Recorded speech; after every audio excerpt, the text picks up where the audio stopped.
This will be really hard to unseat as my favourite read of the year. Bloop. Sophia was made for him. Her perfect husband. She can feel it in her bones. He is perfect. Their home together in Arcadia Gardens is perfect.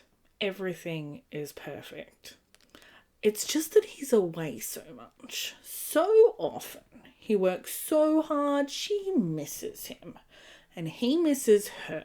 He says he does, so it must be true. He is the perfect husband and everything is perfect. But sometimes Sophia wonders about things. Strange things. Dark things. The look on her husband's face when he comes back from a long business trip. The questions he will not answer. The locked basement she is never allowed to enter. And whenever she asks the neighbours, they can't quite meet her gaze. But everything is perfect, isn't it? If I had read that synopsis and not just put this book down as an Insta read because Catherynne M Valente, we would not be having this chat. So I guess this is yet another strike against the fuckwits who write synopsises. Hi, welcome to Book Hunt. If you are new, my name is Nell and I'm a hedonist who reads for pleasure and to see the world in new ways and from new and interesting perspectives. I really like to read historical fiction, speculative fiction, literary fiction. I'm not really sure which one Comfort Me with Apples is. It's written by Catherynne M Valente. I've previously read space opera and loved it, and now after being utterly gutted and then remade by Comfort Me with Apples and seeing a recommendation from Katie on Books and Things, I'm halfway through Radiance. She's 42 or 43 from the States. She graduated high school super young, like 15.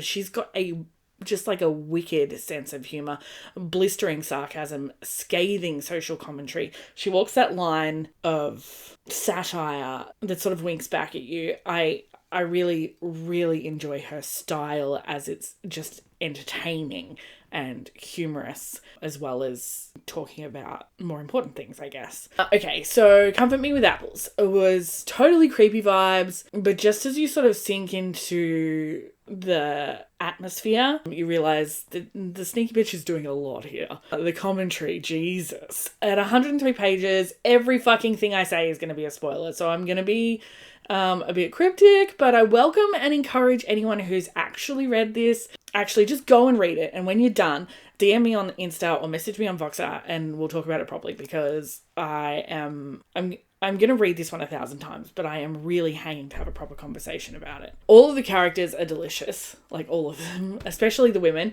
Even the women we never really meet. There's a few that we just sort of hear rumours about. Catherynne has built characterizations on those rumoured women that are better characters than I've seen some authors create in protagonists. The real meat and juice of it all is its dissection of power dynamics in a patriarchal, heterosexual, Christian ideal of marriage.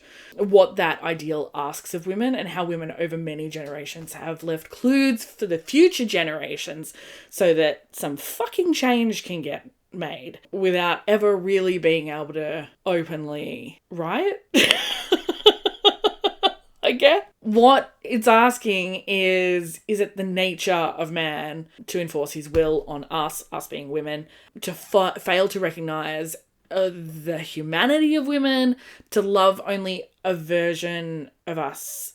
And what does that all mean for our personal safety? The allegory, the mystery and the retelling, the commentary. I'm going to read this book 1,000 times and never stop finding new shit. There was a penny drop moment for me that was really enjoyable and delicious, but it will just make the reread all the more spectacular to figure out all the clues that were laid before me before I eventually caught up. This book, 103 pages, it makes it sound busy and overwrought, but stylistically, Catherynne is, as usual, visually evocative, super imaginative, but sparse and clear in her expression. I felt like the space opera was a bit of fun with some really agreeable commentary on society that mostly made me laugh and feel like someone else saw the world like I did a little bit, to be honest. With Comfort with Apples, she has leveled up to one of my favourite authors. This will be really hard to unseat as my favourite read of the year. It's Shorty September. There is absolutely no excuse. 103 pages. You can fit it into your afternoon. This will be one of your favorites of the year, and we get to have a chat about it when you're done. So make sure you go and read it. Okay, love you. Bye.